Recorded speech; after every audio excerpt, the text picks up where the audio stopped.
बिहार के मुजफ्फरपुर में एक 9वीं क्लास की बच्ची के साथ गैंगरेप हुआ और फिर नृशंस हत्या कर दी गई। हत्या इतनी भयावह हुई कि कोई भी देखकर सहम जाए। परिवार के लोग कह रहे हैं आरोपियों ने उस बच्ची का रेप के बाद ब्रेस्ट काट दिया और प्राइवेट पार्ट पर भी चाकू से कई बार हमला किया। सोमवार की सुबह जब उसका शव अर्धनग्न हालत में पोखर में मिला, उसके मुंह पर कपड़ा बंधा था, अगल बगल मांस के चिथड़े और खून के धब्बे पड़े थे। आश्चर्य की बात यह है कि लड़की को कहीं अकेले नहीं बल्कि उसके घर से रातों रात उठाया गया। पीड़ित बच्ची के परिवार का कहना है कि रविवार की रात 5 लोग घर से बेटी को उठाकर ले गए।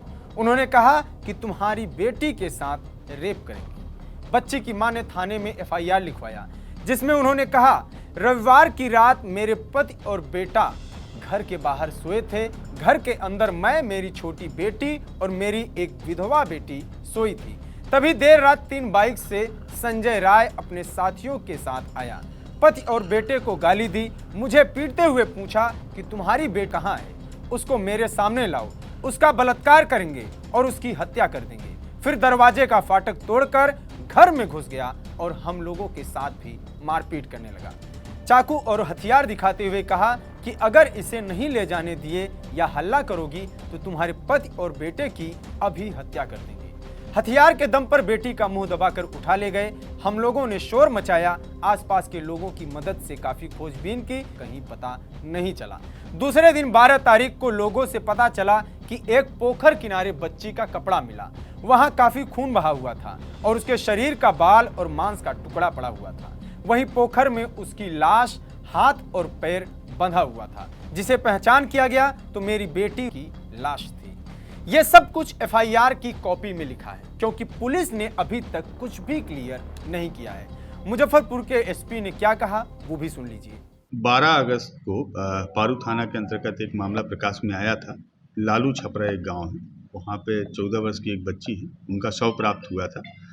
सूचना के आधार पर पुलिस तुरंत वहां पहुंची थी और हम लोगों ने शव का जो इंक्वेस्ट है, पंचनामा है, वो किया और एक प्रॉपर प्रोसीजर के तहत उनका पोस्टमार्टम भी कराया गया। शव में 3 जगह जख्म के निशान थे, जो इंक्वेस्ट रिपोर्ट है उसके अनुसार। एक उनके सिर के ऊपर धारदार हथियार से वार था, दूसरा गर्दन में पीछे की तरफ में धारदार हथियार से वार था और तीसरा उनके हथेली पे जख्म के निशान थे। और इसके आधार पर हम लोगों ने अपनी इंक्वेस्ट तैयार की है, पोस्टमार्टम के लिए भेजा है। अभी शीघ्र 1 से 2 घंटे के अंदर हम लोग को पोस्टमार्टम रिपोर्ट भी प्राप्त हो जाएगी, उससे और पता लगेगा। अभी वहाँ घटनास्थल पे उसी दिन एक धारदार हथियार के रूप में खुरपी को जब्त किया गया था, जिसकी एफएसएल की टीम ने प्रॉपर उसका सीजर बनाया है। खुरपी पे हम लोगों को कुछ खून के धब्बे भी मिले हैं। मिट्टी में भी जो खून के धब्बे थे उसका भी सैंपल एफएसएल ने प्रिजर्व किया है। हम लोग उसको एफएसएल भेज के जाँच करवा रहे हैं। बच्ची की मां ने बताया कि आरोपी संजय राय उनकी बेटी से जबरन शादी करना चाहता था। कुछ दिन पहले ही संजय राय ने यह धमकी दी थी कि अपनी बेटी से शादी करवा दो, नहीं तो जान से मार देंगे। पीड़ित परिवार ने यह भी बताया कि संजय राय छोटी बेटी से शादी करना चाहता था। उसने जमीन देने की लालच भी दी, लेकिन हमने बेटी की शादी करने से मना कर दिया था। आरोप है कि इसी से गुस्साए दबंगों ने घटना से पहले ही रेप की धमकी दी थी और फिर रात में बच्ची को उठा ले गए, जिसके बाद इस पूरे वारदात को अंजाम दिया गया। जी अगल बगल के सब मिल के उससे जान मरवाया है। तो उसके साथ क्या उसका रिलेशन, उसके कुछ संबंध है? सर वो राय जी है, हम लोग अच्छा राम है, हम लोग का कुछ भी वो नहीं है।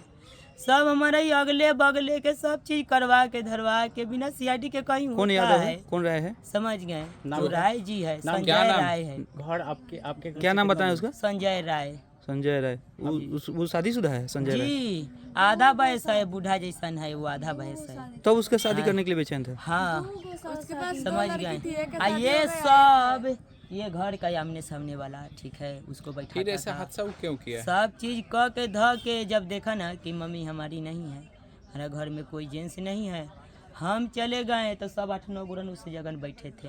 समझ गए।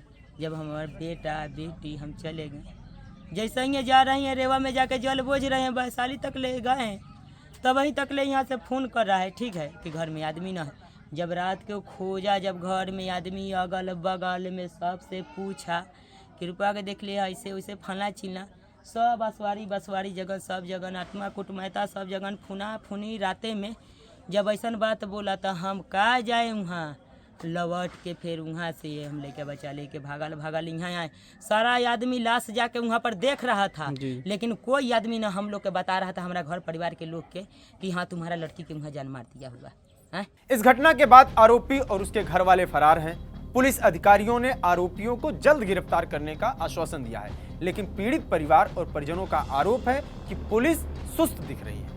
कई लोग एफआईआर में दिए गए बयान पर भी सवाल उठा रहे हैं कि आखिर रात में इतनी बड़ी घटना हो गई, पुलिस को उसी वक्त सूचना क्यों नहीं दी गई। वहीं इस घटना पर यूपी की पूर्व मुख्यमंत्री मायावती का ट्वीट भी आया है। उन्होंने बिहार के सीएम से अपील की है कि दलित लड़की के साथ हुई इस घटना को गंभीरता से लिया जाए और सख्त कार्रवाई हो। मायावती के इस ट्वीट के बाद मामला और बढ़ गया है।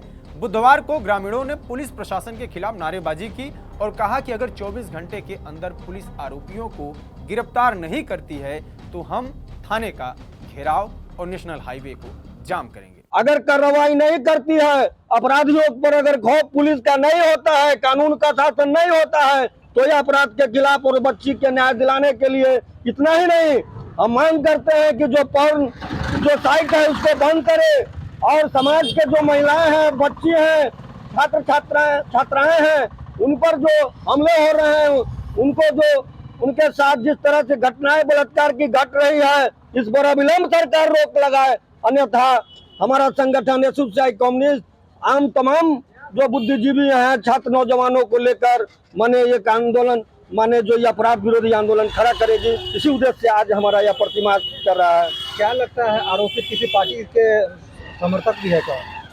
देखिए, निश्चित रूप से हमारे यहाँ वोट की राजनीति चलती है। कोई न कोई अपराधी किसी जाति का होता है और उस जाति के सांसद, विधायक, मंत्री, पुलिस और अपराधी का गठजोड़ है। इसलिए मैं एक शब्द में कहूंगा कि अपराधियों को संरक्षण देने में हमारे देश के पॉलिटिशियन है, हमारे देश के जो पुलिस वाले हैं और राजनेता हैं और गुंडा है, तीनों का गठजोड़ है। इसलिए यह सवाल बिल्कुल लाजमी है कि उनको बचाने का काम भी करेंगे और हम जैसे लोग रोड पर उतर के उसका प्रतिकार भी करेंगे। लड़की का शव मिलने के बाद गांव के लोग आरोपियों की गिरफ्तारी होने के बाद ही दाह संस्कार करने की बात पर अड़े थे, लेकिन प्रशासन के समझाने पर छात्रा का अंतिम संस्कार कर दिया गया।